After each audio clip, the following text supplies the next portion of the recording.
असली चुनौती और प्रतिद्वंद्विता किस देश से है, कौन पूर्वोत्तर की सीमाओं में इंक्रोचमेंट कर रहा है। सरकार को ऐसे मामलों में साहस और समझदारी से काम लेना होगा, सीमाओं से समझौता नहीं करना चाहिए। आज सरहदों के साथ देश के कारोबार को भी चुनौती मिल रही है।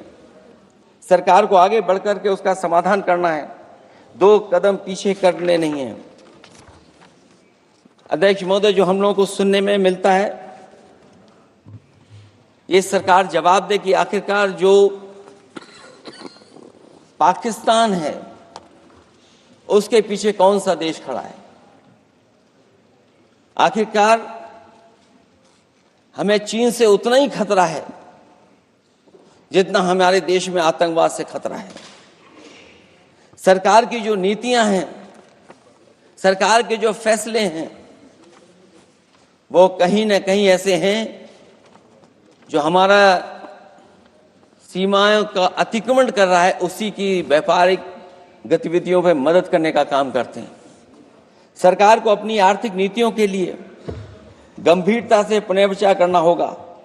हमारा व्यापार कारोबार मजबूत होगा तो कोई हमें चुनौती नहीं दे पाएगा।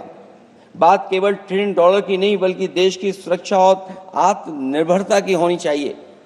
एक तरफ स्वदेशी की नीति को इस प्रकार सरकार ने ताक पर फ्री ट्रेड की बात की है, तो दूसरी तरफ मैन्युफैक्चरिंग की जगह देश को ट्रेडर कंट्री बनाकर छोड़ दिया है।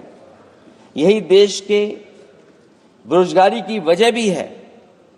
ट्रेडर्स की मुनाफाखोरी और चंदा वसूली की वजह से महंगाई बढ़ रही है। आर्थिक मामलों में ये सरकार पूरी तरह फेल हो चुकी है। भ्रष्टाचार के कारण हर जगह सड़कें और पुल ध्वस्त हो रहे हैं, टंकियां गिर रही हैं और करप्शन जगह जगह लीक होकर के टपक रहा है। मैं ये जरूर कहना चाहूंगा इस समय पर कि कुल मिलाकर सरकार को अपनी राजनीतिक, आर्थिक और सामाजिक नीतियों के लिए एफआईआर जरूर करना चाहिए।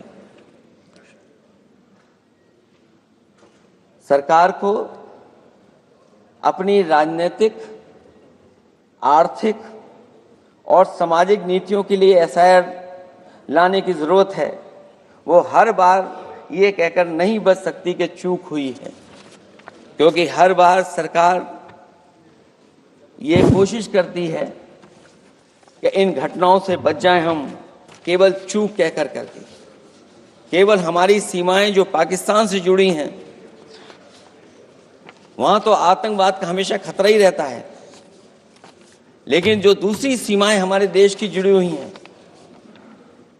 उनसे भी हमारे देश को लगातार खतरा बढ़ता चला जा रहा है।